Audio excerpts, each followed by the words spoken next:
Oke, halo semuanya, selamat sore.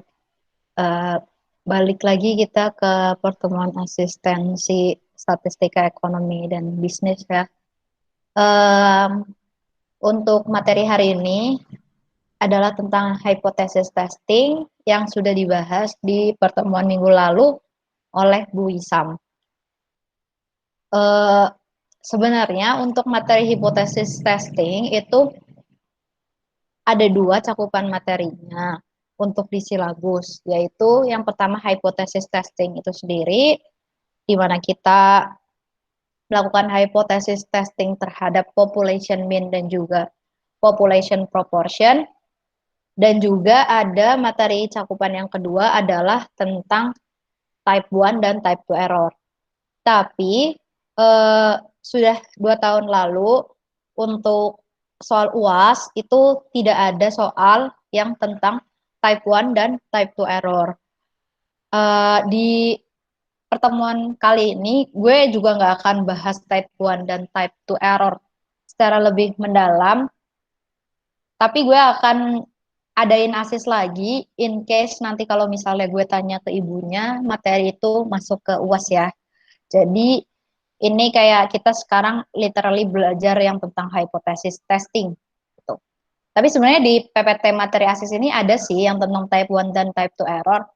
Tapi kayak gue kayak kesepakatan gitu sama enggak sama asdos-asdos yang lain, eh, disaranin buat ngejelasin hipotesis testingnya dulu supaya gak ini ya sebenarnya gak sayang aja waktunya.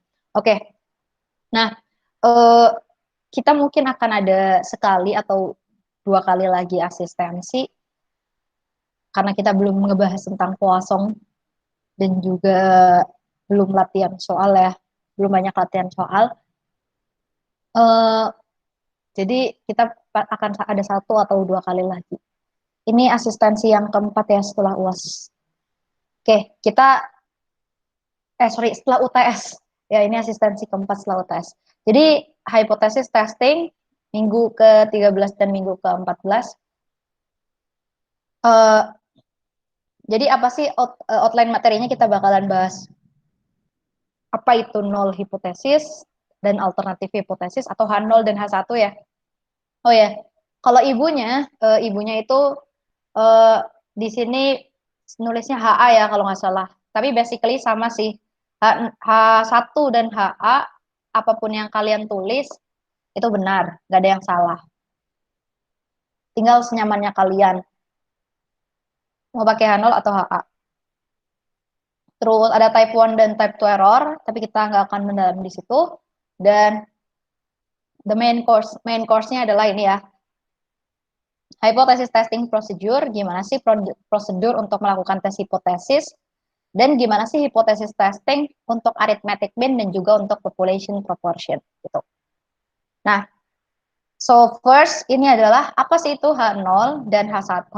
H0 itu adalah null hipotesis, sedangkan H1 itu adalah alternatif hipotesis gitu ya.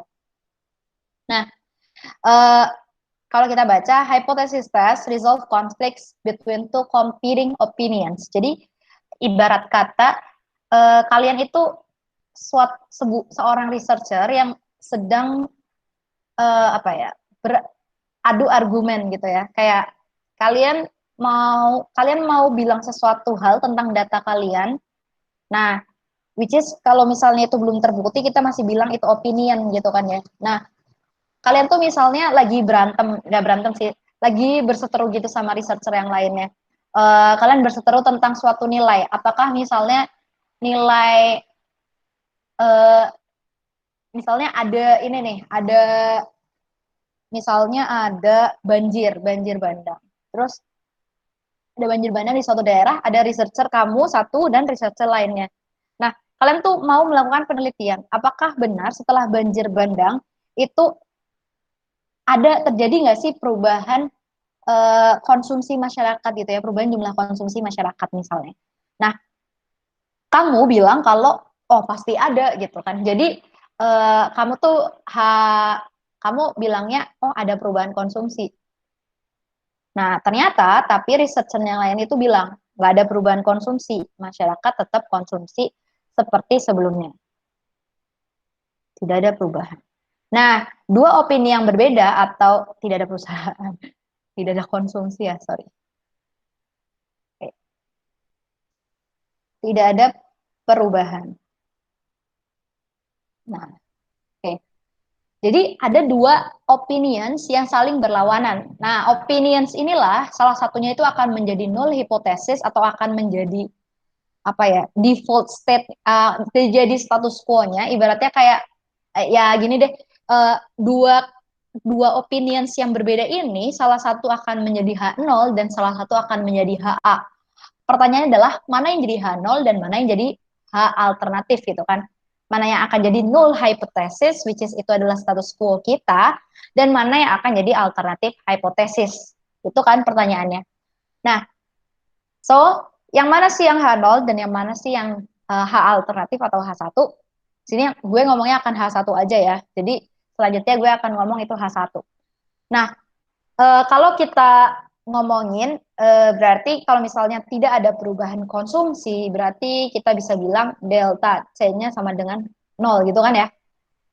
Sorry, kalau ada perubahan berarti delta C-nya tidak sama dengan 0. Berarti entah itu perubahan konsumsinya bertambah, positif, ataupun berkurang. Misalnya delta C ini gue lambangin sama D aja ya. Jadi kayak D tidak sama dengan 0. Nah, terus researcher lain, lawan kalian tuh bilang kalau tidak ada perubahan, meaning that delta consumption-nya itu sama dengan 0. Jadi nothing change gitu, sama aja sebelum dan sesudah banjir bandang. Nah, kira-kira opini mana sih yang benar? Nah, kita itu melakukannya dengan hypothesis testing. Jadi sebagian dari populasi itu nanti kita ambil sampelnya, dari sampelnya kita melakukan yang namanya tes hipotesis. Gitu.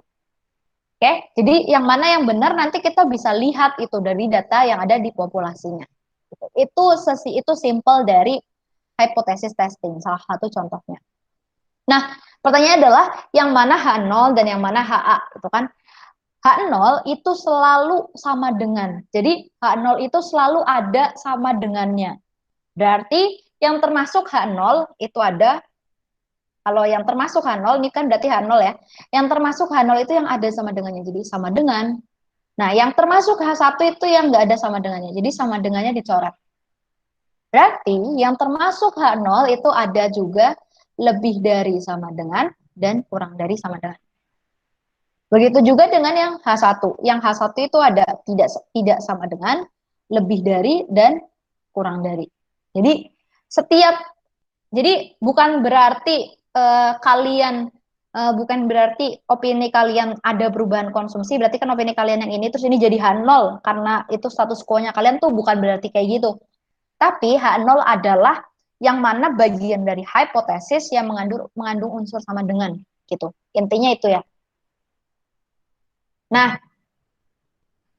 nanti ketika kalian mengkondak suatu tes hipotesis atau hipotesis tes, nah itu kalian mau membuktikan apakah H0 bisa diterima. Nah, sebenarnya kan tadi kan keputusannya kalian jadi HA-nya atau H1 ya, sorry. H1 researcher lawannya jadi H0, bukan? Nah, intinya dari hipotesis testing itu mau melihat apakah H0 betul atau enggak. Meskipun kita cuma ngecek H0 betul atau enggak, tapi secara enggak langsung kita juga ngecek H1 itu benar apa enggak. Karena hipotesisnya cuma ada dua gitu. Nah, nanti kesimpulannya itu hanya ada dua. Yang pertama kalian mereject H0, jadi intinya kesimpulannya itu selalu berdasarkan H0. Karena sebenarnya hipotesis testing tuh ya kayak ya udah kita nguji H0-nya aja, nggak usah nguji H1-nya. Sebenarnya ya kita nguji keduanya, tapi yang spoken itu yang H0-nya gitu. Nah, hipotesis testing itu kesimpulannya nanti selalu apakah kita akan menolak H0 ataukah kita akan tidak menolak H0. Jadi bahasanya di sini bukan menerima ya, tapi do not reject gitu. Jadi nanti kalau kalian ngambil apa ya menjawab soal dan disuruh membuat kesimpulan, bukan kesimpulan kayak apa ya kayak kalian kalau ngerjain soal kan ada conclusionnya gitu ya. So bla bla bla bla bla bla bla bla bla bla gitu kan. Nah, nanti kalau kalian bikin so-so-nya itu usahakan harus ada kata reject atau do not reject the null hypothesis. Jangan accept accept the null hypothesis gitu. Nah, itu kurang tepat ya. Bahasa yang benar adalah reject atau do not reject the null hypothesis gitu. Nah, untuk hypothesis test itu ada two tail dan ada yang one tail. Yang two tail dan one tail itu ditentukan dari apa sih? Oke, yang two tail dan one tail itu ditentukan dari kalau two tail itu tandanya pasti yang sama dengan. Kalau iya benar. Kalau yang one tail itu tandanya sama dengan sama tidak sama dengan ya. Kalau yang ini berarti selainnya, yang lebih dari, pokoknya ada lebih darinya lah. Yang lebih dari kurang dari atau lebih dari sama dengan kurang dari sama dengan. Itu. Nah, oke. Nah, ini kayak ya udahlah ya. Kayak gitu intinya. Nanti kalian bakalan lebih mahir kalau misalnya kalian itu udah bisa ngerjain soal full full soal itu kayak udah kebayang gitu lah apa yang dimaksud dengan one tail dan two tail. Nah ini type one type two error nggak gue bahas dulu, tapi kita langsung ke hypothesis testing procedure. Jadi gimana sih cara melakukan hypothesis testing gitu ya? Yang pertama kalian harus specify the population value of interest. Yang kedua formulate. Nah ini udahlah ya, gak usah dibahas karena kita langsung ke contoh aja. Misalnya hipotesis ya ini jadi example dari hypothesis testing procedure. Gimana sih kita melakukan prosedur one by one gitu ya. Dan ingat ya, ini prosedurnya sama sekali nggak boleh ada yang terlewat. Jadi harus urut dan nggak boleh terlewat gitu. Contohnya, kita mau ngetes, we want to test the claim that the true mean of TV sets in US homes is at least 3. Assume standard deviation of population-nya 0,8. Oke, nah pertama kali yang harus kita lakukan adalah kita lihat dulu ya, kita artikan dalam bahasa Indonesia. Artinya kita mau mengecek apakah klaim kalau misalnya rata-rata jumlah TV yang di satu rumah di Amerika itu at least 3, paling enggak 3. Berarti setidaknya setiap rumah di Amerika Serikat itu punya 3 TV. Itu benar nggak sih? Dengan diketahui, diasumsikan standar deviasi populasi dari kepemilikan TV di US Homes itu 0,8 gitu ya. Nah, sekarang berarti step pertamanya we specify the population value of interest. Jadi apa sih population value yang mau kita lihat? Nah, ternyata population value yang mau kita lihat adalah mean number of TV. Jumlah rata-rata jumlah TV yang orang punya gitu kan. So, berarti kita mau lihat mean number-nya. Tuh. Terus yang kedua, formulate the appropriate H0 sama H1-nya. Kita cari H0 dan H1-nya. Berarti gimana cara nyari H0 dan H1? Kita balik lagi ke kata-kata klaimnya. Jadi kita selalu lihat kata-kata klaimnya ya. Nah, di kata-kata klaimnya itu bilang at least ada 3 lah orang punya rumah rata-ratanya itu. Berarti kalau dari klaimnya ini dia bilang mu apa tuh? Kalau at least 3 berarti paling enggak 3. Berarti paling enggak sama dengan 3 dong. Selebihnya yang boleh itu lebih dari. Jadi mu-nya lebih dari 3. Oke? Nah, karena kita akan punya H0 dan HA, ya ibaratnya, klaim ini harus punya lawan. Nah, lawan klaimnya ini apa berarti? Kalau misalnya kalian bikin, apa nih namanya ya, garis bilangan, ini angka 3, ya, berarti kan area yang jadi klaim ini adalah area di sebelah kanannya garis bilangan. Gini kan ya? Gini. Oke, berarti eh, kita harus punya competing opinions-nya. Kita harus punya opini yang menjadi lawannya. Which is dia adalah mu kurang dari 3. Oke. Nah, sekarang kita pilih mana dari dua competing opinions ini yang akan menjadi H0 dan mana yang akan menjadi HA atau H1. Yang menjadi H0, ingat-ingatnya adalah H0 itu selalu ada sama dengannya. Oke, berarti yang atas jadi H0, yang bawah jadi H1. Oke, sampai sini ada yang mau ditanyain nggak? Udah paham belum nih nentuin H0 dan H1? Jangan sampai ketuker ya. Oke, karena apa ya, akan sangat susah gitu kalau misalnya H0 dan H1-nya itu kalian belum mahir untuk melanjutkan, itu akan sangat susah. Oke? Nah, selanjutnya ya, kita ke step 3 nih kalau nggak ada yang tanya. Selanjutnya, yang nomor 3, we specify the desired level of significance. Karena di sini tidak diketahui, nanti juga kalau misalnya kalian menemukan soal yang ternyata level of significance-nya itu tidak diketahui, maka alfanya kalian asumsikan, kalian tulis, kalau kalian assume alpha atau level of significance-nya itu adalah 0,05. Jadi ini adalah, jadi 0,05 ini adalah level of significance. Berarti kalau, oke, sekarang aku mau tanya. Berarti kan alpha ini adalah level of significance ya. Ini aku mau bikin ini dulu deh. Oke. Nah, alpha ini adalah level of significance namanya. Tingkat signifikansi. Significance. Oke, misalnya berat ini 0,05. Nah, kalau alfanya 0,05, level of confidence-nya berapa? Coba ada yang mau jawab gak? Level of confidence itu apa sih? Oke, ada yang mau jawab?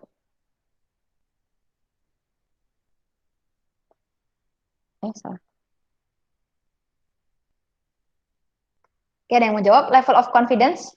Coba Lala. Coba Lala bisa nyalain. 0,95 bukan? Ya, benar. Ya, benar. Level of confidence-nya 0,95. Atau level of confidence-nya itu 1, minus alpha ya. Jadi, level of significance kalau ditambah level of confidence itu selalu sama dengan 1. Jadi ini kalau ditambahin itu selalu sama dengan 1. Ini sama dengan 1, ini juga sama dengan 1, ini sama dengan 1. Oke, ini kalau digarisin kan gini kan. Nah, kelihatan nggak sih garisnya? Oh, nggak kelihatan. Jadi kalau ditambahin itu sama dengan 1. Jadi kalau misalnya alfanya 0,1, berarti level of significance-nya 1%, 10%, berarti level of confidence-nya atau tingkat, apa ya, level of confidence tuh, tingkat kepercayaan, tingkat kepercayaannya 90%. Jadi emang ini tuh, statek tuh, kalau di bahasa Indonesia ini emang agak aneh gitu. Nah, level yang, step yang keempat, kita harus menentukan area yang akan di-reject. Jadi selalu kayak gitu ya. Jadi yang pertama tentuin hipotesis. Sebenarnya ini tuh nggak secara formal ya, nanti kalian tulis di soal. Yang secara formal kalian tulis di tes di soal tuh ini nomor 2, nomor 3, terus nomor 4 kalian tulis di soal. Nah, karena tadi H0-nya kan, oke. Tadi H0-nya gimana nih? Ini aku tulis di sini ya. H0-nya itu kan mu lebih dari sama dengan 3. Aku tulis lagi di situ ya. H1-nya itu sama dengan mu kurang dari 3. Oke? Nah, kuncinya di sini kalau Bu Wisam kan ngajarin kalau misalnya H1-nya itu panahnya ke kiri, berarti rejection area-nya di kiri. Ya bener juga sih. Jadi nentuinnya emang dari H1. Jadi H1 itu selalu jadi area penolakan. Atau ya area penolakan H0 ya kan. Kalau kita memilih H1 berarti kita menolak H0 gitu. Jadi rejection region itu didapat dari regionnya H1. Jadi H1 itu selalu adalah area penolakan gitu. Makanya jangan jadi H1 ya, nanti kalian ditolak terus. Canda.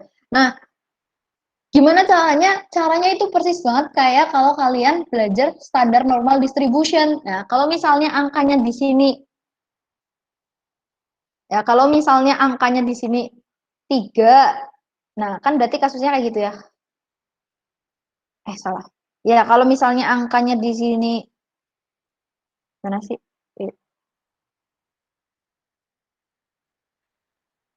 Oke, nah kalian harus determine rejection region. Nah, pertanyaannya adalah gimana sih kan ya cara nentuin rejection regionnya? Cara nentuin rejection regionnya tadi H1 itu selalu jadi area penolakan. Jadi H1-nya itu kan dia panahnya madep ke kiri, berarti kita one tail ya kan, karena ini udah memenuhi syarat one tail. Kalau one tail kan yang ini kan ya, yang kurang dari, lebih dari itu kan kita pakai one tail.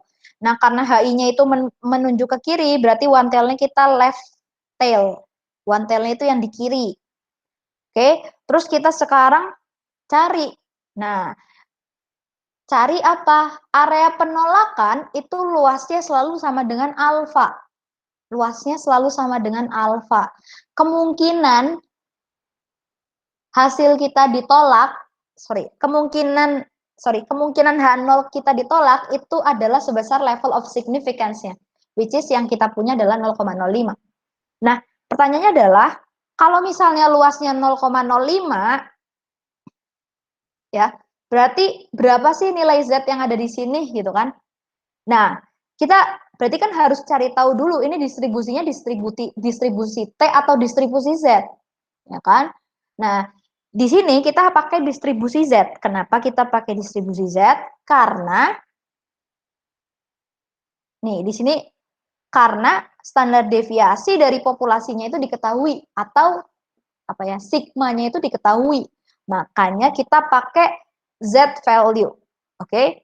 Nah, berarti kita perlu cari berapa sih angka Z kalau misalnya luas yang di area kiri dari Z distribution ini adalah 0,05.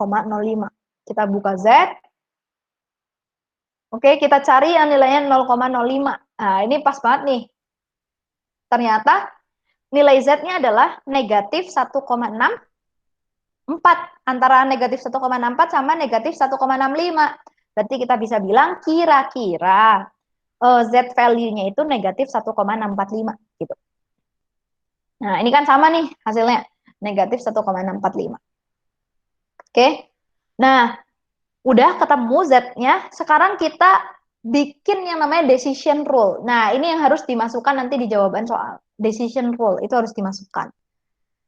Kalian harus nge-state, kalian itu akan mereject H0 kalau misalnya setelah kalian hitung nilai Z statistik ya, setelah kalian hitung nilai dari Z statistik kalian, ternyata kok dia jatuhnya Z-nya itu di daerah penolakan, di daerah sekitar sini. Pokoknya kalau dia ketika kalian udah ngitung Z-nya, ternyata Z-nya itu jatuh di area penolakan, so kalian harus nge-reject H0 gitu. Ini adalah area rejection-nya H0. Meaning that kalau Z kalian jatuh di kirinya, Z yang udah dihitung di sini atau Z critical ya, ini namanya Z critical, kalau ini namanya Z stat. Ini critical karena ini adalah titik kritis kita mau ngecek nilai Z kita tuh di atas ini atau di bawah ini, jadi makanya namanya titik kritis gitu. Ini adalah Z crit, ini adalah Z stat. Jadi kalau Z stat kalian itu di sebelah kirinya Z yang jadi kalian pacuan atau Z crit, berarti kalian harus mereject H0. So, kita tulis reject H0 if Z stat kurang dari Z 0,05. Nah, kenapa 0,05 di sini? Jadi, Z itu bisa ditulis sebagai Z alpha. Pokoknya Z luas di bawahnya tuh berapa? Gitu. Misalnya nanti tulisannya gini, Z 0,125. Berarti kalian harus cari nih luas 0,125 itu kalau Z-nya berapa nilai Z-nya gitu. Tuh. Oke, berarti kalau misalnya hal itu tidak tercapai, otherwise berarti kita nggak boleh mereject H0. Otherwise, do not reject H0. Jadi itu cara menentukan rejection region, dan yang harus diingat di sini nanti di soal, kalau ada soal seperti ini, kalian harus tulis decision rule kalian tuh kayak gimana. Oke? So next, hypothesis testing procedure, masih hypothesis testing procedure, langkah kelima. Langkah kelima, ketika kalian sudah menentukan decision rule kalian ini akan seperti yang di atas ini ya, yang ini. Nah, berarti kalian harus apa? Harus nentuin titik yang mau kalian hitung, Z-stat-nya ya kan. Gimana cara menghitung Z-stat? Rumusnya Z-stat adalah Z sama dengan ini ya, rumusnya. Yang ini ya. Wah, kebesaran. Nah, gini ya. Rumus Z itu sama dengan X bar dikurangi mu dibagi sigma dibagi akar N. Oke, karena Oke, ini sebenarnya nggak dikasih tahu semuanya ya. Jadi ini jumlah sampelnya itu adalah 100 ya. Terus X bar itu adalah rata-rata sampel. Jadi dari 100 itu ketika diambil dan dirata-ratakan, ternyata dari 100 rumah gitu ya, ternyata rata-rata dari TV yang dipunyai adalah 2,84. Dan di sini dikasih tahu standar deviasi populasinya adalah 0,8. So, tes statistiknya seperti apa? Tes statistiknya atau Z-statnya di sini berarti ini nanti kalian bisa tulis dia sebagai Z-stat gitu ya. Kalau aku sih dulu selalu nulis Z-nya itu Z-stat. Jadi kalian tuh nggak ketuker. Jadi di sini tuh selalu tulis Z-stat. Nah, X bar-nya kita ambil dari yang atas ini ya, kita masukin ke sini. Minus 3, 3-nya ini dari mana? Dari mu yang dijadikan H0. Tadi kan H0 kita sama dengan mu kurang dari sama dengan 3, lebih dari sama dengan 3, HI-nya sama mu kurang dari 3. Nah, mu-nya itu pakai 3 yang di sini. Terus dibagi dengan, ya jadi mu-nya itu yang ini pakai 3 yang di sini. Jadi kalian masukin 3-nya di sini. 0,8 itu dari sini ya, dari standar deviasi populasi yang dikasih tahu. Terus 100 itu dari akar N. Ini ya. Jadi ketemu ternyata Z-stat kita negatif 2. Oke, kalau Z-stat kita negatif 2, kita lanjutin ke step ke-6. Nah, tadi kan kita sudah menentukan rejection region-nya. Rejection region keputusannya adalah we reject H0 kalau misalnya Z-stat kita jatuh di area perijekan, area penolakan. Nah, ternyata Z-stat kita itu negatif 2. Nah, berarti dia berada di area mana nih? Penolakan dong. Kan kita batasnya di sini negatif 1,6. Sedangkan negatif 2 itu letaknya di bagian sininya. So, kesimpulannya kita reject H0. Gitu ya. Nah, nanti bikin kesimpulannya gini. Sin Z stat sama dengan negatif 2, di mana negatif 2 itu kurang dari Z 0,05 atau Z crit-nya, maka kita reject null hipotesis. Kita mereject null hipotesis yang menyatakan bahwa null hipotesis itu menyatakan bahwa ya kita mereject H0 yang menyatakan bahwa mu itu lebih dari sama dengan 3. Ada yang mau ditanyain nggak sampai sini?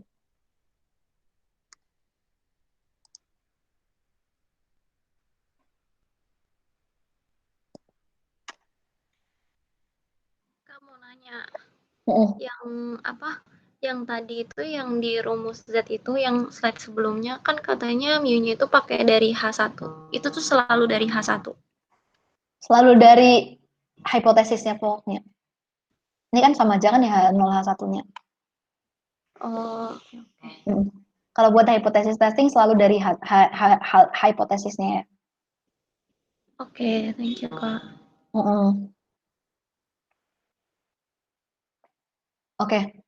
Nah, sebenarnya ini baru satu rumus sih yang kita pelajari, yang jadi contoh ini baru satu rumus.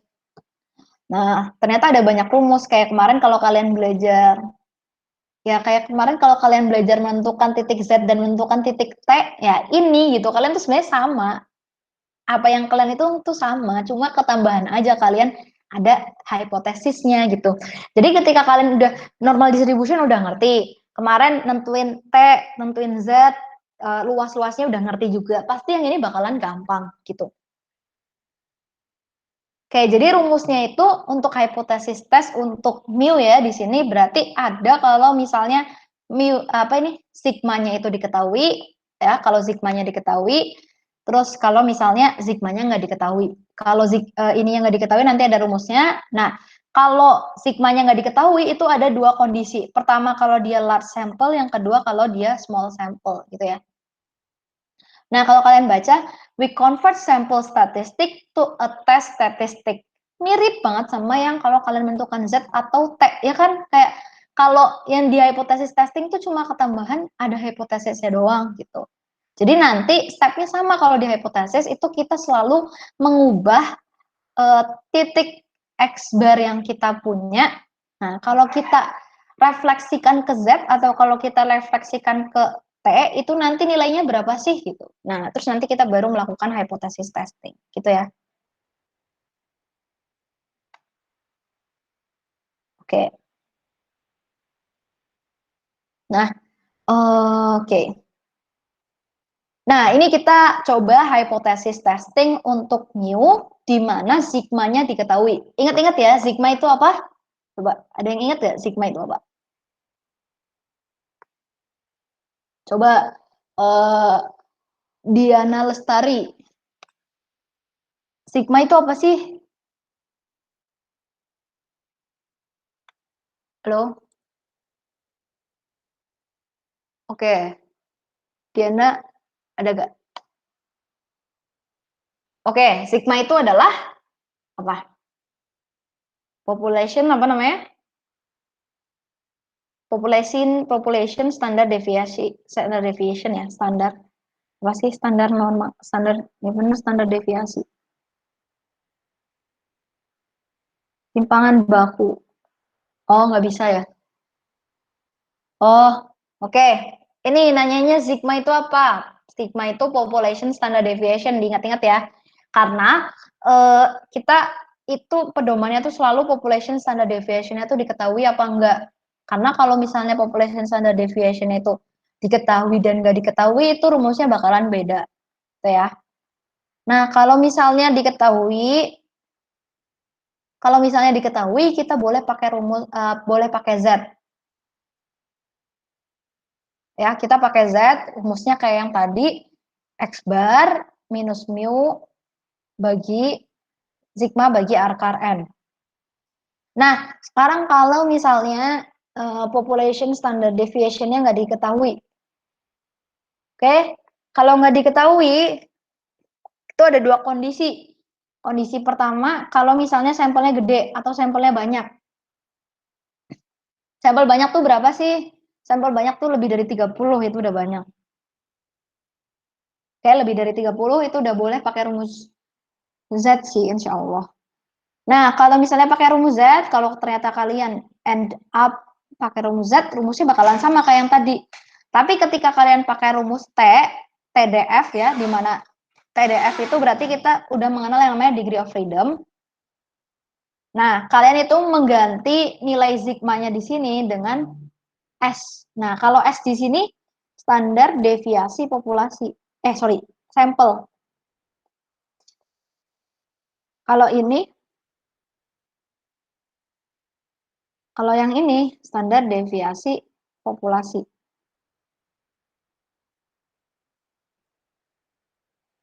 Nah, sometimes sebenarnya sih rumus aslinya kalau misalnya sigmanya tidak diketahui itu rumus rumus bakunya atau rumus apa ya? Rumus ini itu yang TDF sebenarnya. Nah, tapi kalau jumlah sampelnya banyak, misalnya lebih dari 30, atau misalnya jumlah sampelnya ya 1000 gitu ya. Nah, kalian udah boleh pakai Z.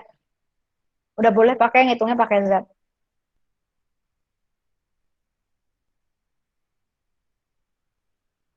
Oke.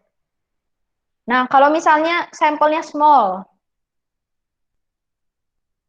kalau misalnya small sample, ya kalian harus pakai TDF.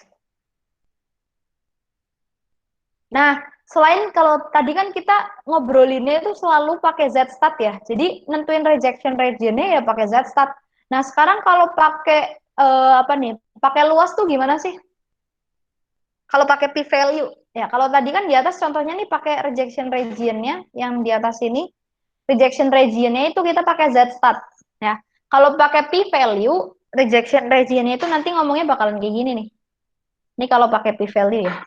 Kalau pakai p-value, oke, kalau pakai p-value itu kita akan reject H0 if P apa nih? Eh, P stat ya. P stat sih ngomongin. P stat kurang dari P grade atau 0,05 sebenarnya. Kurang dari 0,05. Jadi kalau pakai P value itu pedomannya itu bukan Z lagi. Kalau pakai P value berarti kalian akan menolak H0 kalau luas, ya kan? Kalau luas dari apa nih, luas dari area di bawah standar distribusinya itu kurang dari 0,05. Kalau luasnya kurang dari 0,05 kan berarti meaning that Z-nya pasti kurang dari Z critical, ya nggak sih? Ya kan? Pasti dia jatuhnya di sini-sini juga nih, di bagian kiri-kiri juga. Ya, jadi sebenarnya sama aja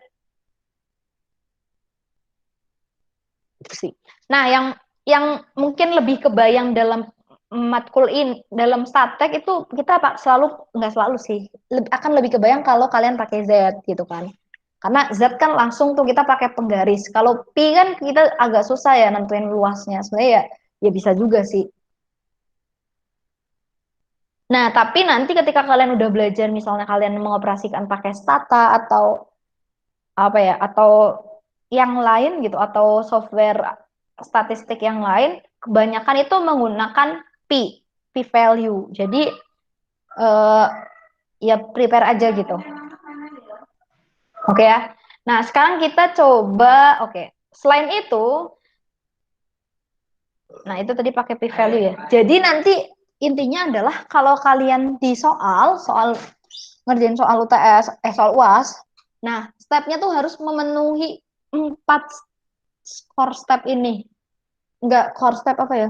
Sebenarnya stepnya itu ada yang tadi, yang 6 itu tadi di atas. Tapi step 6 itu tadi di atas, kalau kalian tulis di jawaban dengan lebih singkat, itu bisa kalian tulis kayak gini. Kalian tulis kayak gini. Oke? Nah, apa nih misalnya? Nah, tergantung nih H0 sama HA kalian tuh yang kayak gimana. Kalau H0 kalian yang sama dengan, berarti HA kalian yang ini. Jadi nanti kalian nih kalau belajar ini juga bisa sambil ngecek H0 HA-nya tuh benar apa enggak. Kalau misalnya H0 kalian kurang dari sama dengan, berarti HA kalian lebih dari. Kalau H0 kalian lebih dari sama dengan, berarti HA kalian kurang dari. Nah, terus kalian harus menentukan rejection region-nya atau decision rule kalian tuh kayak gimana sih? Nah, ini yang harus ditulis di lembar jawab. Kalian juga harus menghitung apa ya, menuliskan gimana cara kalian mendapatkan tes statistiknya, dan jangan lupa, ini mungkin sering lupa ya kalau di apa ya, kalau yang di pertemuan sebelum UTS mungkin conclusion masih dimaklumi, nggak ada conclusionnya, tapi kalau sekarang itu harus ada conclusionnya, apa kesimpulannya dengan hasil Z-stats gitu gitu. Kalian mereject H0 atau do not reject H0. Oke, itu buat population mean. Nah, sekarang kalau population proportion gimana? Nah, kan pasti itu mean selalu sama dengan proportion. Selalu comes up sama proportion gitu kan ya, kalau dari state kemarin-kemarin. Nah, eh, kalau kita ngomongin proportion, ya kita boleh pakai Z itu kalau misalnya kita boleh pakai Z kalau NP lebih dari sama dengan 5, lebih dari sama dengan 5, atau dan N dikali 1 min P kurang dari sama, lebih dari sama dengan 5. N min NP.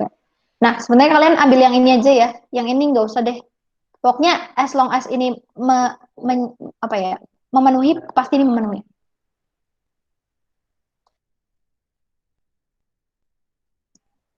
Oke? Nah, eh, yang oke. Yang P di sini, P bar di sini, ini adalah eh, rata-rata atau bukan rata-rata sih, ini adalah sample proportion. Kalau ada bar-barnya itu pasti selalu punyanya sampel ya. Kayak kalau X bar kan sampel mean. Kalau P bar itu sampel proportion. Nah, P0, P0 ini adalah yang ada di hipotesis kalian. Nah, sama juga dengan P0 yang ini. Berarti dia adalah yang ada di hipotesis kalian. Nah, N ini adalah jumlah sampel. Sampel, sampel, sampel. Ya, bilang gitu. Nah, nih makanya kan P0 is the hypothesized value of the population proportion. Gitu. Nanti kita akan, tapi di sini nggak ada latihan soal yang ini deh. Tadi aku baru ngecek tadi banget. Oke, nah ini contoh soal ya. Misalnya ada jumlah sampel, ini nggak berbentuk latihan soal sih sebenarnya, nggak bentuk soal cerita. Tapi misalnya ada sampelnya 180, terus apa nih? Ada sampel 180, sampelnya 180, ternyata dari 180 itu yang memilih, misalnya pemilihan presiden ya. Ya, pemilihan presiden lah katakanlah. Misalnya yang vote Jokowi dari 180 sampel itu ternyata 67. Oke. Terus kalian mau mengecek apakah yang memilih Jokowi itu lebih dari 40%, itu kan bisa jadi lebih dari atau paling tidak 40% lah. Berarti nanti H0 kalian, sorry, berarti nanti eh, hipotesis kalian tuh kan bakalan ada dua. Sebelum kalian menentukan dia null hipotesis atau alternatif hipotesis, berarti kan pertanyaannya adalah apakah kalian mau, ada yang mengklaim kalau suara Jokowi itu at least 40%. Ada yang mengklaim kayak gini. Berarti opinionsnya kan ada dua kan. P at least kan berarti kurang lebih dari sama dengan 0,4 atau P kurang dari 0,4. 0. Yang mana yang H0? Yang H0 adalah yang ada sama dengannya. Berarti ini H0, ini berarti H1. Oke? Nah, berarti oke di sini udah bener nih H0 H-nya. Terus yang selanjutnya kalian menghitung value of test statistics-nya. Ini bener gak step sama kayak yang tadi? Oh, harusnya kalian di sini bikin decision rule-nya dulu ya. Pokoknya nanti kalian kalau ngerjain selalu kayak gini ya, selalu pakai step yang ini ya. Yang ini ya. Ini wajib nih, wajib. Nah, nanti kalian di sini harus bikin ya, harusnya berarti di sini ada step harusnya ada decision rule-nya. Nah, baru deh kalian ngitung tes statistiknya. Sebelum ngitung tes statistiknya, kita verify dulu nih sampelnya beneran memenuhi syarat nggak buat pakai distribusi Z gitu. Oke, ternyata memenuhi syarat karena dia lebih dari 5. Nah, baru deh kita ngitung tes statistiknya pakai Z. Ya, Z-nya Z itu sama dengan P bar. P bar ini adalah rata-rata sorry. P bar ini adalah sampel proportion didapat dari mana? Didapat dari berapa sih dari sampel yang 180 itu? Jadi ada 180 orang nih. 180 orang. Dari 180 orang itu berapa sih yang milih Jokowi? Oh, ternyata 67. Berarti P bar-nya adalah 67 bagi 180. Jadi dari sampel berapa sih yang milih? Gitu. Dikurangi sama P0. P0 adalah hypothesize value-nya, which is tadi 0,4. Jadi ini 0,4, 0,4, 0,4. Dibagi dengan N. Ya, bagi dengan N, 180. Jadi nanti Z-nya itu ketemu negatif 0,76. Oke, nah terus nanti kalian hitung. Nah, kalau Z-nya 0,076, misalnya kita mau ngehitung pakai p-value ya. Suppose kita mau ngitungnya pakai p-value. Nah, berapa sih nilai P atau berapa sih probability Z itu nilainya kurang dari 0,76? Ya udah kalian tinggal cari di Z tabel. Gimana cara carinya? Ya, berarti ini kan sebenarnya kita mau ngitung, ini kan kayak kalau kita bikin tabel Z gitu ya, kurang gede. Kalau kita bikin tabel Z, ah, jelek banget sih. Nah, kalau kita bikin tabel Z, berapa sih, apa nih soalnya? Berapa sih Z-nya itu kurang dari negatif 0,76. Kalau ini Z, kan dia pasti tengah-tengahnya selalu 0 dong. 0. Berarti kalau negatif 0,76 di sinilah ya kira-kira. Negatif 0,7. Berapa sih? 76. Benar kan? 76. Berapa sih luas di sininya? Itu kan pertanyaannya. Berapa luas di sini? Di value-nya. Berarti kita lihat nih, karena di sini udah bener ya, tabel Z kita itu udah table value-nya represent area to the left of the z-score. Berarti kita cari negatif 0,76. 0,7, sorry, salah ngebold. Berarti kita 0,76-nya mana? 6-nya yang ini. 6. 6. Oh, berarti ternyata nilainya 0,223. Jadi luas ini, luas yang di dalam sini adalah 0,2263 ya. Jadi dia kira-kira luasnya 22%-nya tabel Z lah. Tabel Z itu luasnya 1 ya. Luas tabel Z itu selalu 1. Luas tabel, luas tabel sih? Luas distribusi. Luas distribusi Z itu selalu sama dengan 1. Jadi luasnya itu 0,2263. Ternyata benar. P-value kita adalah 0,223. Nah, karena ini tadi kita pakainya P-value, berarti kita akan mereject, gimana tuh? Reject H0 kalau P-value kita kurang dari alpha, kurang dari 0,05. Ya, tadi significance levelnya itu 0,1. Ternyata 0,1 guys, tadi nggak dikasih tahu ya di awal. Nah, benar nggak kita reject? Benar nggak sih kita reject H0? Nah, kita lihat dulu P-value kita yang kita dapat ternyata 0,2236. Nah, 0,2236 kalau kita bandingin sama 0,10, gedean mana? Gedean 0,2236. Berarti sebenarnya kalau kita gambarin, nah rejection region kita tuh ada di sini. Di mana saat P-value-nya itu 0,10. P-value-nya itu sebesar alpha. Nah, ini tuh P-value-nya.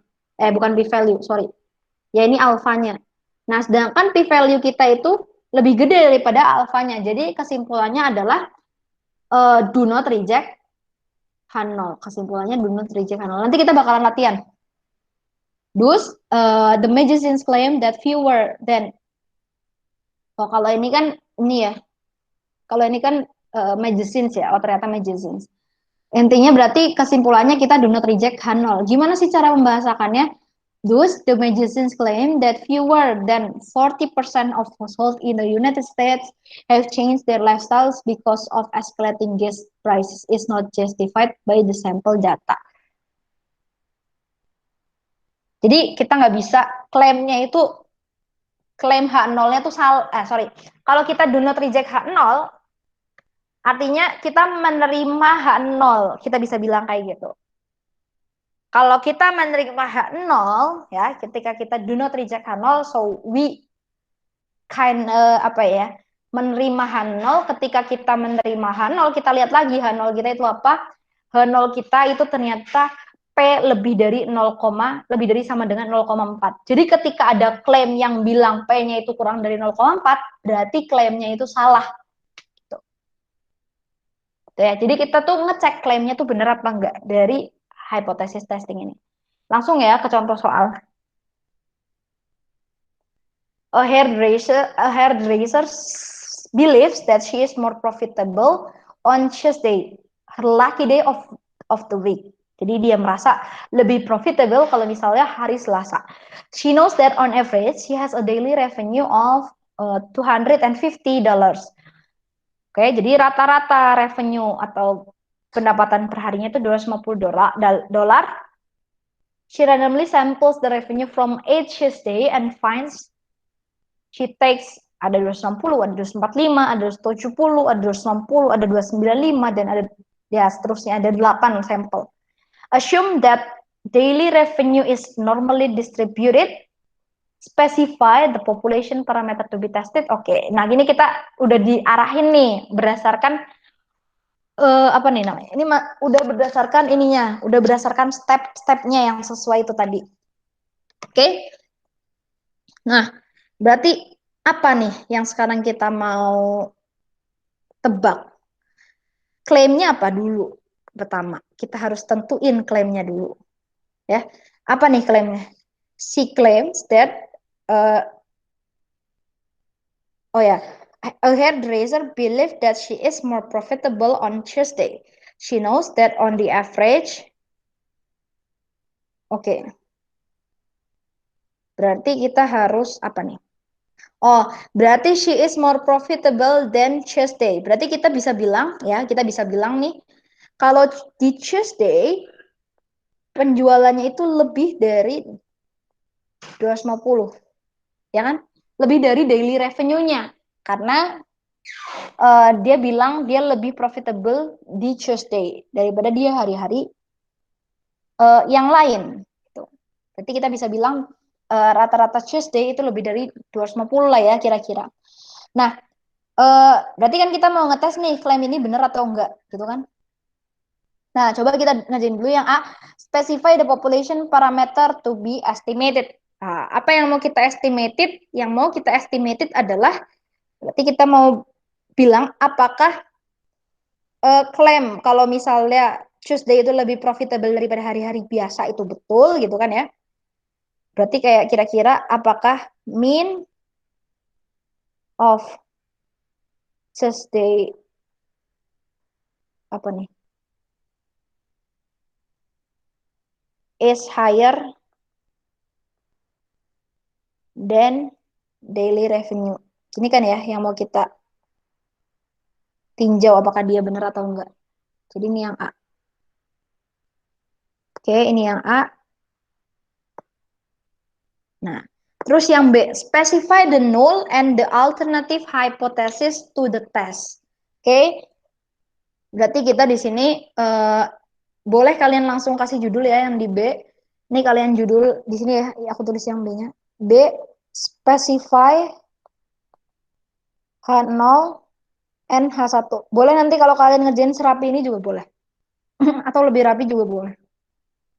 Berarti kita harus ada punya two competing opinion ya. Hipotesis itu selalu ada dua opini yang berlawanan. Opini pertama kita ya, udah nemu kan tadi mu Tuesday-nya lebih dari 250. Berarti satu opinion lawannya adalah mu Tuesday-nya sama atau kurang dari bahkan. Berarti kurang dari sama dengan 250. Nah, mana yang akan jadi H0 dan mana yang akan jadi HA? Yang jadi H0 yang ada sama dengannya. Berarti ini jadi H0, yang ini jadi H1. Oke, berarti kita tulis di sini. H0-nya mu kurang dari sama dengan 250. H1-nya mu lebih dari 250. Oke, sampai sini ada mau ditanyain nggak? Sampai specify the hypothesis. Nggak ada ya? Oke. Sekarang yang ditanya di C. Calculate the sample mean revenue and the sample standard deviation. Oke. Sekarang yang C. Yang C itu yang ditanya adalah sample mean revenue berarti X bar-nya, ya kan? Dan apa tuh? Sample standard deviation and S, ya kan? Yang ditanya. Nah, kita lihat gimana sih, berapa sih rata-ratanya? Berarti kita masukin ya. Kalau kalian mau ngitung di kalkulator, bisa tuh langsung kalian hidupkan kalkulator, terus kalian pilih modenya kalian pilih. Kok nggak bisa?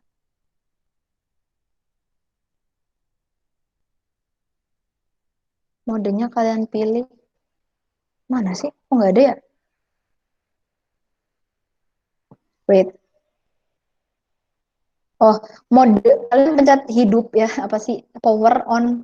Terus kalian pilih modenya statistik. Terus kalian pilih modenya yang var min 1. Terus kalian masukin satu-satu 260, 245. Sorry aku belum ngitung. 270, 260, 295, 235, 270 dan 265. Terus kalian pencet AC, kalian pencet shift start,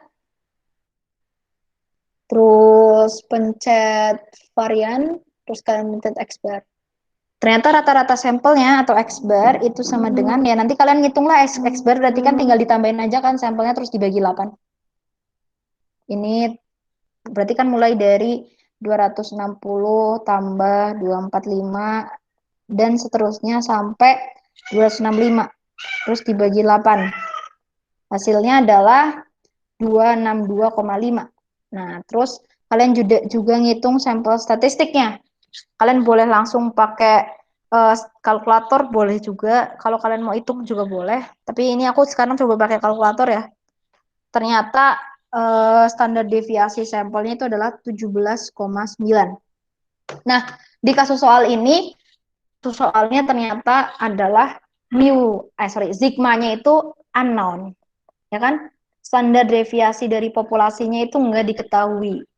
Yang diketahui apa? Yang diketahui adalah standar deviasi sampel.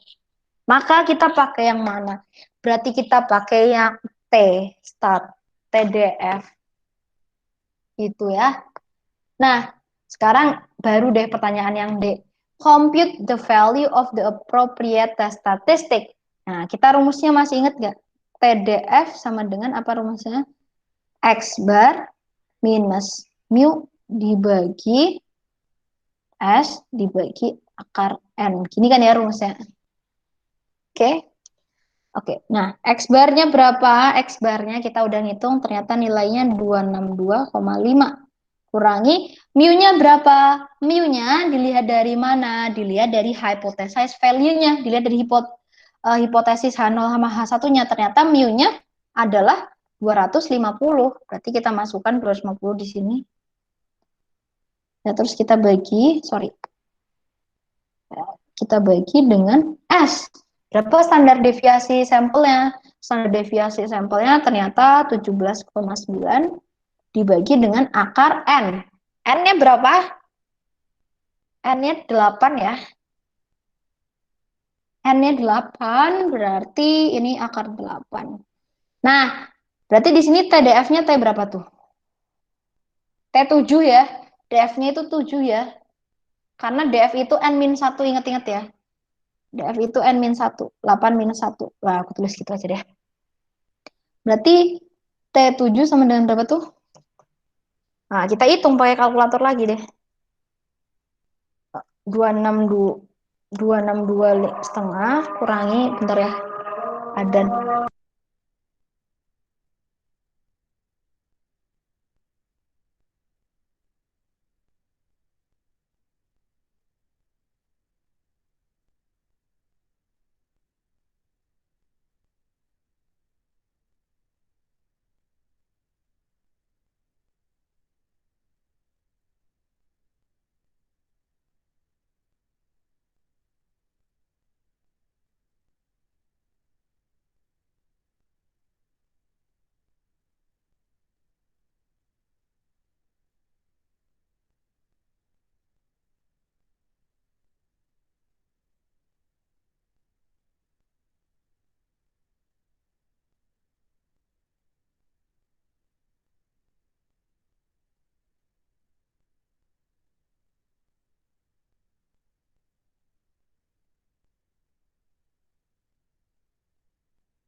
Oke, jadi setelah kita menghitung tes statistiknya dengan rumus TDF ini ya, sebenarnya ini tes statnya kita, tes statistik kita, sorry, T statistik ya, bukan tes statistik.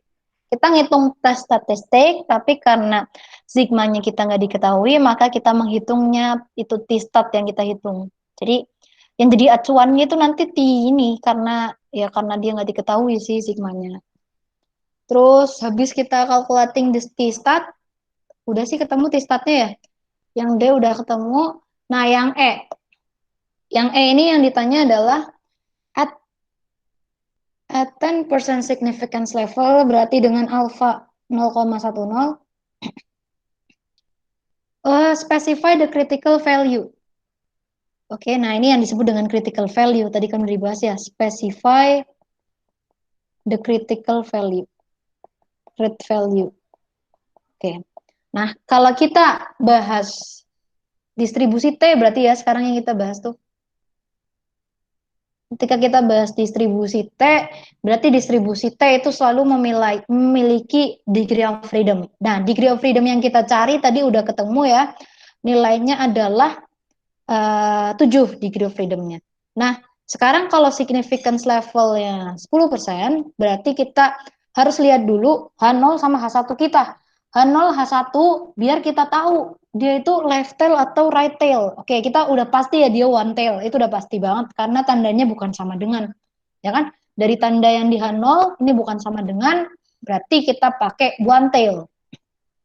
One tail-nya kiri apa kanan? Kita lihat H1, karena H1 ini akan jadi area penolakan. Karena pedoman kita kan H0 ya. Berarti kalau areanya jatuh di H1, berarti dia tertolak ya kan. H0-nya ditolak. Berarti H1-nya karena dia panahnya ke kanan, ya, karena dia panahnya ke kanan, berarti di sini ya kira-kira lah. Nah, di sini nih, critical value-nya kita. Nah, karena alfanya 0,1, berarti luas di bawah sini itu harus 0,1. 0. Nah, pertanyaannya adalah ketika kita nanti lihat tabel T, berapa sih nilai T-nya? Ini kan T kan ya. Berapakah nilai T di sini supaya berapakah nilai T di sini dengan degree of freedom-nya adalah 7 ya. Degree of freedom kita adalah 7. Berapa sih nilai T-nya supaya luasnya itu 0,1? Ya, berapa sih luasnya di sini gitu. Nah, kita perlu lihat di T-tabel dengan degree of freedom 7. Ya. Dengan degree of freedom 7, ini kita hapus. Ya. Degree of freedom 7. Oke, degree of freedom 7. Mana nih? Ini degree of freedom 7.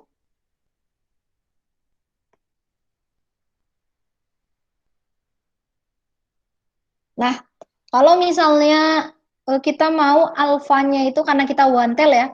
Karena kita one tail berarti alfanya 0,1 ya. Kalau one tail berarti kita harus lihat yang sininya yang one tail nih. Ini yang 0, berapa sih? 0,1 ya?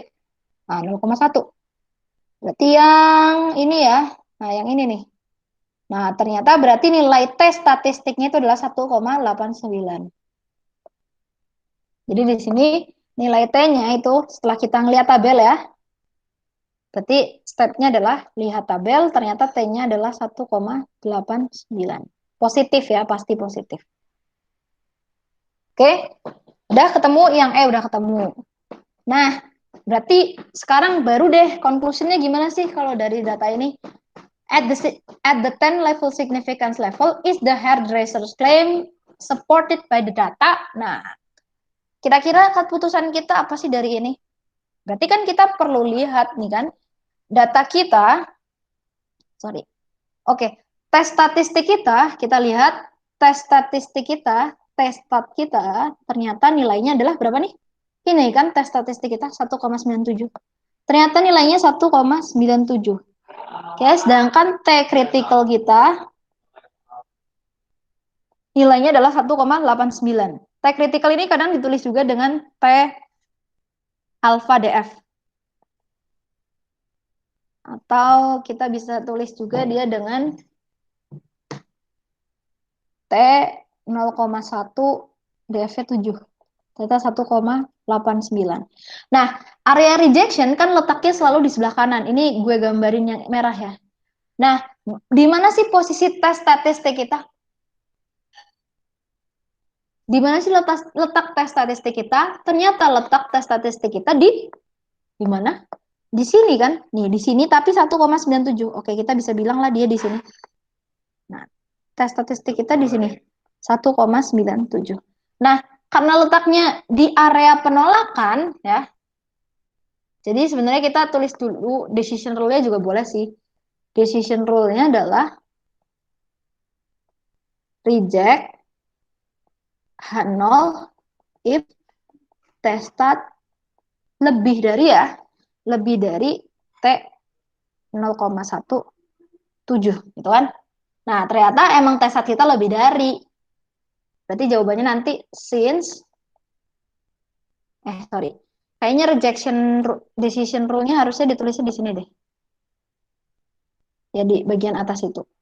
Nanti ini aku kebawahin ya. Nah, ini decision rule-nya ditaruhnya di sebelah sini. Nah, di sini nanti baru kesimpulan. Since our test statistic is 1,97 which is larger gitu kan ya. Which is larger. Bukan larger sih. Which is located in our rejection region. We reject H0. We reject that apa tuh? H0-nya adalah population mean-nya, sorry, we reject that population mean-nya itu bukan population ya. Ini kan rata-rata penjualan ya. We reject that Tuesday revenue apa sih? Tuesday revenue rata-rata average Tuesday revenue. Alah, ya itulah. Alah, ya Allah. Nah ini ketinggalan nih. We reject that average Tuesday revenue. Ya kan kita lihat H0-nya apa? H0-nya ternyata Tuesday revenue-nya kurang dari sama dengan 250. Nah, ini kita tolak nih H0-nya. Ini kita tolak, ya ini kita tolak. Berarti yang ini tidak kita tolak ya kan? Yang ini ya berarti we reject H0, berarti klaimnya benar gitu. We reject that average Tuesday revenue is below apa sih? Apa sih pokoknya ininya gini deh, ini ngomongnya apa ya kalau di statistik kurang dari 250. So we can accept the claim of siapa nih yang klaim hairdresser of the hairdresser, the claim of the hairdresser, klaim hairdresser itu bisa di accept gitu. Jadi kesimpulannya setelah kita melakukan hypothesis testing, ternyata kesimpulannya kita di sini kan di area rejectionnya H0 kan ya. Apa nih?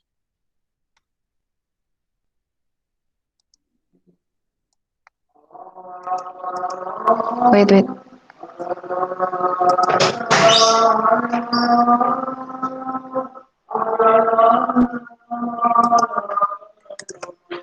Bentar ya, ada yang bermasalah nih.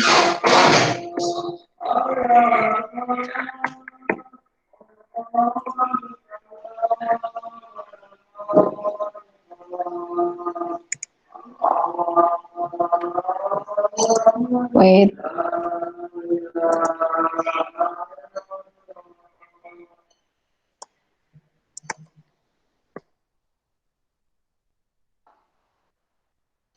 Oke, panik. Nah, jadi kesimpulannya kita karena setelah kita melakukan tes hipotesis dan kita udah menentukan tes statistik kita ternyata dia kesimpulannya dari reject H0, ya berarti kita mereject H0. Berarti mana yang diterima? Kalau kita reject H0 ya berarti H1-nya yang diterima. Berarti klaimnya yang diterima gitu. Ada yang mau tanyain nggak? Ngerti nggak sampai sini? Kak mau nanya. Duluan aja duluan. Oke, berarti kan ini kan dia kan T-statnya itu kan lebih dari yang ininya 1,89 itu. Maksudnya Ya, kayak ada di bagian ini ya kan, di ah, bagian rejectionnya. Nah berarti ya, kalau misalnya dia kurang dari itu H0 diterima gitu, berarti H1-nya yang salah. betul. Berarti H benar, berarti H0-nya yang diterima ya. Berarti klaimnya salah. Klaim Ah, hari resernya. thank you. Yo, gimana Celia? Oh iya Kak, kalau misalnya confidence level itu sama kayak apa tadi namanya yang alpha itu Kak? Oke, alpha ini level of significance. Oh, terus Jadi confidence. confidence level itu 1 minus alpha. Oh, Oh, jadi temennya. Ini oke. confidence level. Alpha ini apa tadi? Significance level. Oke ya. Oke, Mau oke. nanya juga, Kak, kalau Ah, misalnya apa ya kan nentuin H0 sama H1. mm, Kalau misalnya tadi kan misalnya Kakak contohnya ada yang pemilihan presiden. Nah, mm, kalau dia berubah gitu, misalnya kayak dikasih tahu di soal tahun lalu mm. 50%, terus tahun ini jadi 67%. Nah, itu H0 H1-nya gimana tuh, Kak? Tetap pakai yang tahun ini? Itu gimana dulu? Maksudnya soalnya kayak gimana? Em, di soalnya gimana ya? Jadi kayak kalau di sini ekonominya apa ya? Ekonominya kayak menurun gitu, Kak. Itu soal apa sih? Bentar. Soal tahun lalu ya? Nggak tahu, Kak. Ini soal dari PowerPoint. Oh, yang mana sih? Ada di sini atau di mana nih? Gak ada ya? Em, kayaknya nggak ada, Kak. Coba nanti nanti chat aja ya. Gue nggak bisa ngebayangin soalnya. Oh, oke, Kak. Oke. Oke, sebenarnya di sini kuncinya adalah hati-hati menentukan H0 dan H alternatifnya. Terus ngitungnya juga apakah dia pakai T, apakah dia pakai apa namanya Z ya. Nah, gimana cara nentuinnya ya? Kalian harus, oh ini sigmanya diketahui nggak? Kalau sigmanya diketahui berarti pakainya Z. Kalau nggak diketahui berarti pakainya T-stat gitu. Terus, nah kesimpulannya juga kalian jangan cuma reject H0, terima reject H0, do not reject H0 ya. Kalian harus juga sesuaikan karena soalnya soal cerita, ya posisinya gimana gitu di cerita itu. Kayak tadi kan kalau di sini kan kita eh, mereject H0 ya. Kalau mereject H0, apa kesimpulannya gitu dari soalnya? Soalnya kan H0, ya balik lagi ke soalnya gitu. Jadi biar ada ceritanya gitu. Jadi kalian tuh di sini nggak apa ya dapat esensinya gitu lah. Jadi ini biasanya dipakai di survei ini, quick count presiden tuh biasanya pakai ini, pakai hypothesis testing. Kayaknya iya nggak sih? Iya, iya, iya. Bisa pakai itu. Oke. Oke. Yaudah eh baru masuk. Hmm, yang pakai p-value ada pertanyaan enggak? Kita coba latihan soal satu lagi deh ya, biar lebih ini.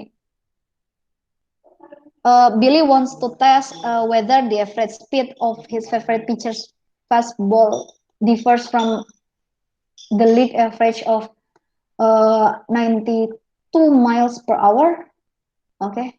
Jadi dia mau ngetes nih apakah kecepatan dari apa nih? Kecepatan dari pemain yang dia favoritkan itu sama apa enggak sih kayak rata-rata dari pemain lainnya. Nah, rata-rata pemain lainnya itu 92. Nah, berarti kan udah ada klaimnya. Kita mau ngecek apakah dia sama apa enggak. Berarti bakalan ada tuh competing opinions. Opinions pertama adalah kalau mu-nya itu sama dengan 92, competing yang kedua kalau nggak sama gitu kan. Nah, ini berarti kita pakai yang two tail. Gitu.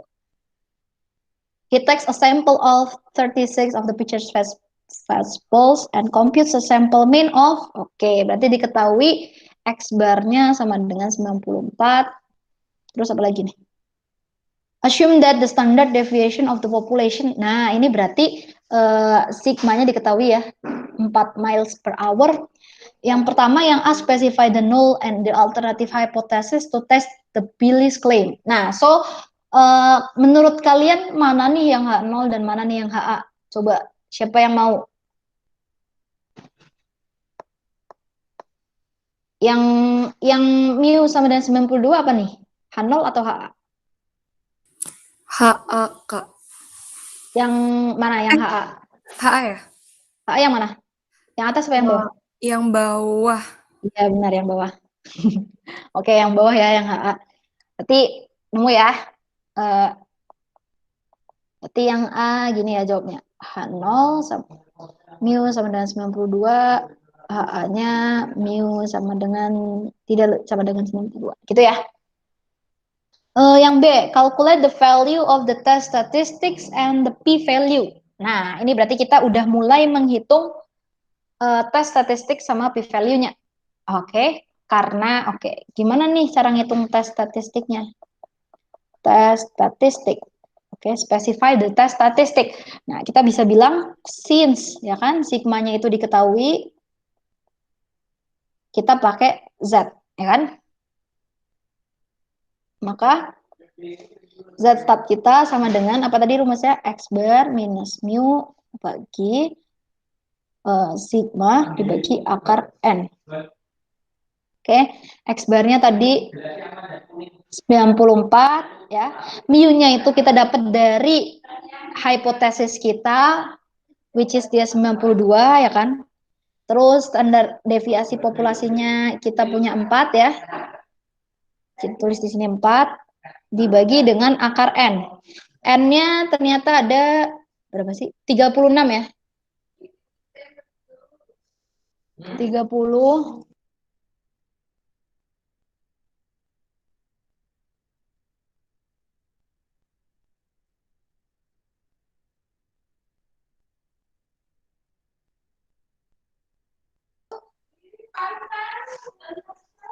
Oke, berarti ini akar N. N-nya itu 36 ya.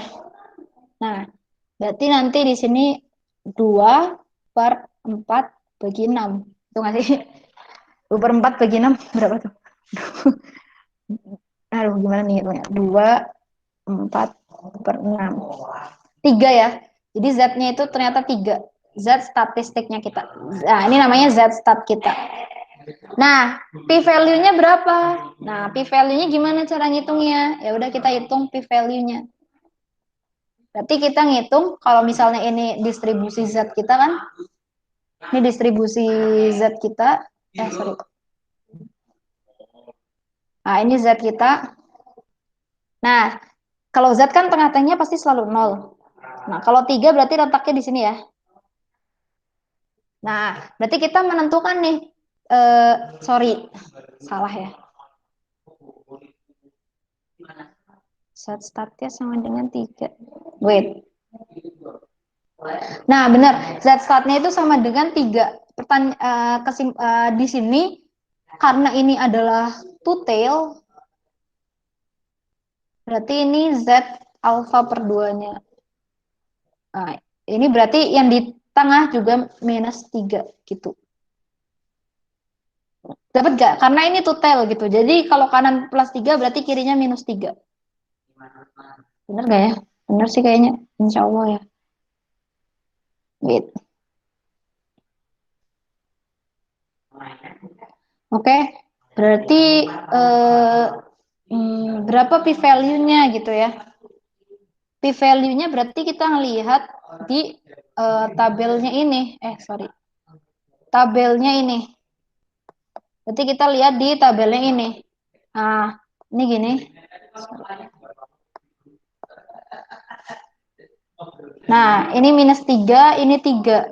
Nah, berarti kan, sorry, kalau tuh tes kayak gini, rejection area kita itu yang di kiri dan yang di kanan, gitu.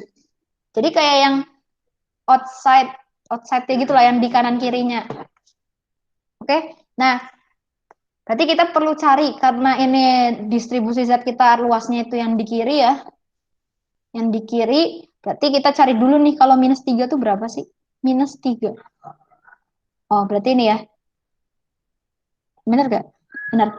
0,00135. Jadi luas yang di sini 0,0135, karena di sini juga saya metrik, berarti di sini juga 0,00135. Kalau ditambahin berarti berapa? 0,00135. Berarti 0,0027 ya. Ya, p-value-nya berarti 0, p-value-nya berarti kita bisa bilang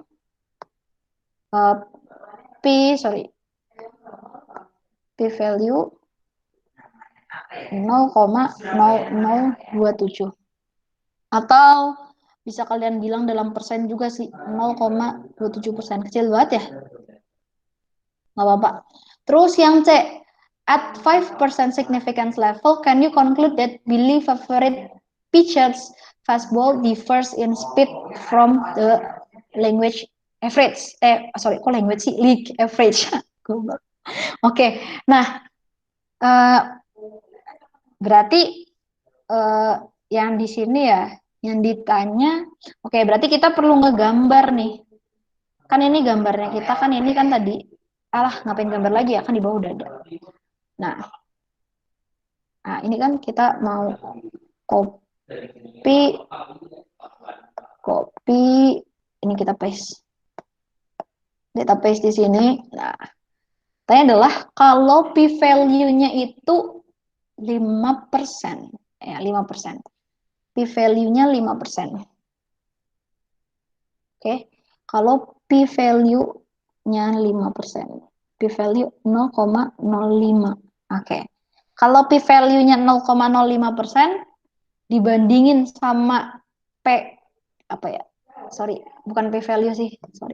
Alpha ya berarti. Nah, kalau alfanya 5%, kan alfanya. Oh, sorry guys. Gue tuh salah dari tadi. Nah, ini sebenarnya kita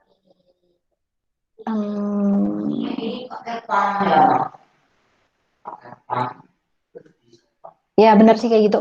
Oke, berarti kalau alfanya 0,05%, nah kita perlu cari tahu nih kalau alfa 0,05%,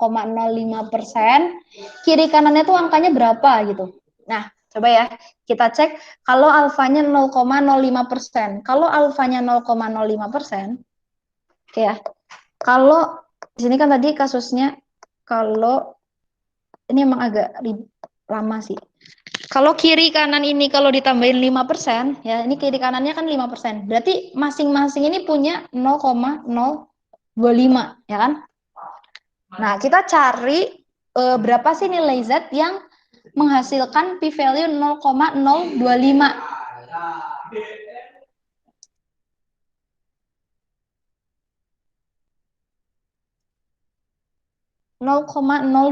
di mana nih? 0,025. Ini ya, negatif 1,96. Jadi di sini negatif 1,96, yang ini juga 1,96 gitu. Kelihatan nggak sih? Negatif 1,96. Tuh ya, 0,25 tuh. Nah, jadi kalau misalnya kita punya area yang apa ini? Yang dijadikan kita sebagai patokan, ya kita warnain aja ini warna ini ya. Nah, yang warna pink nih. Nah, kita tuh sebenarnya area rejection-nya tuh, sorry, area yang kita jadiin patokan itu negatif 1,96. Nah, berarti kan ini dia di sini negatif 1,96 sama positif 1,96. Ini kan ya. Nah, ini adalah kritikalnya. I mean kayak ini patokan kita. Kalau misalnya kita di dalamnya ini ya berarti kita tolak hipotesis. Kalau di luarnya berarti ya kita terima hipotesis 0 gitu. Nah, kalau kayak gini berarti gimana tuh? Kira-kira jadi critical, sorry ya. Ini kayaknya mungkin kalian tuh agak bingung karena wait.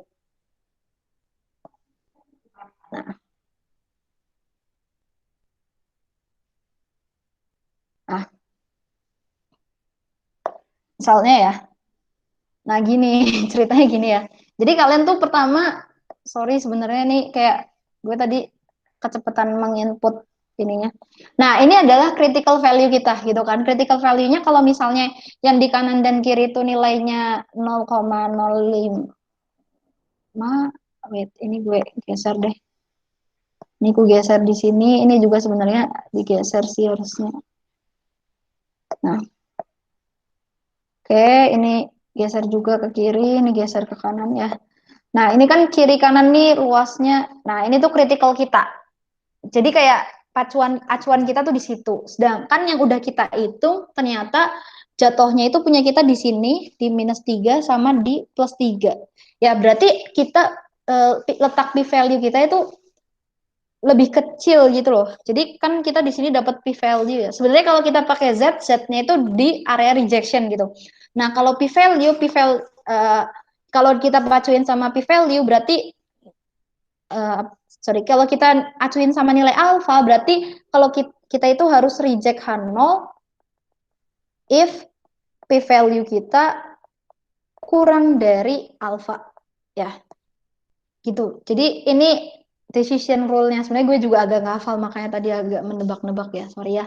Nah, jadi kita tuh harus reject H0 kalau p-value-nya kurang dari alfa. Nah, di sini p-value kita 0,0027, di mana dia pasti kurang dari 0,05. Jadi kesimpulannya we reject H0. Nah, we reject H0 itu apa sih keputusannya? Nah, kita lihat dulu H0-nya itu apa. We reject H0, sedangkan H0-nya adalah mu sama dengan 92, ya kan? Berarti kita mereject ini. Atau kita bisa bilang kita terima ini, tapi nanti jangan disebutin ya di soal kalau kalian terima HA. Tapi kalian yang disebutin adalah kalian mereject H0. Jadi karena kalian menerima HA, berarti kalian bilangnya we reject H0, we conclude that siapa tuh? Pertanyaannya adalah Billy favorite pitcher. Billy favorite pitcher speed itu lebih tidak sama dengan 92 atau tidak sama dengan average-nya. Ya dia bisa kurang bisa lebih sih.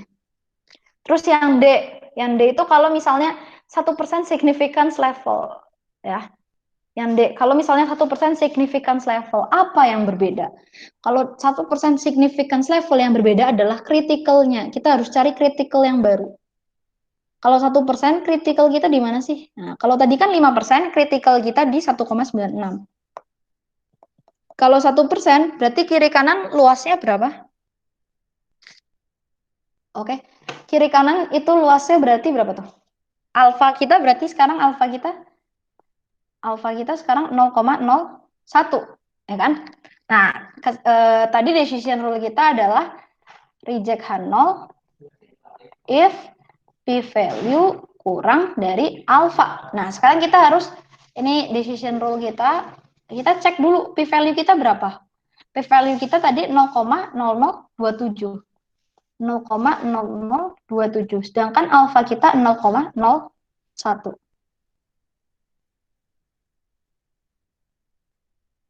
Ya, berarti kita bisa bilang kurang dari ya. Jadi kita sebenarnya reject H0 lagi. Oh ya, sorry banget. Sebenarnya ini karena tutel gini harusnya sebenarnya ini p-value-nya p-value per 2 gitu ya, teman-teman.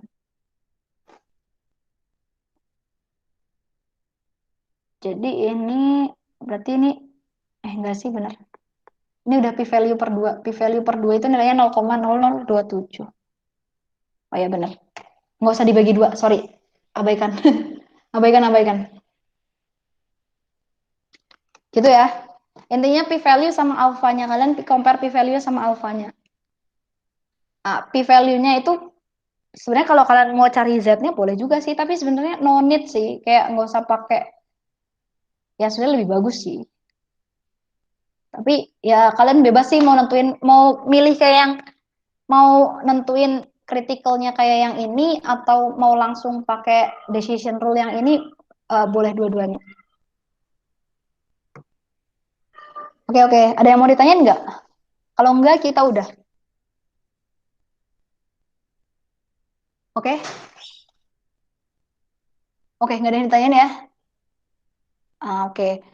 Ya udah, mungkin buat hari itu materinya segitu dulu. Thank you buat yang udah datang. Ini gue stop rekamannya. Sorry ya kalau misalnya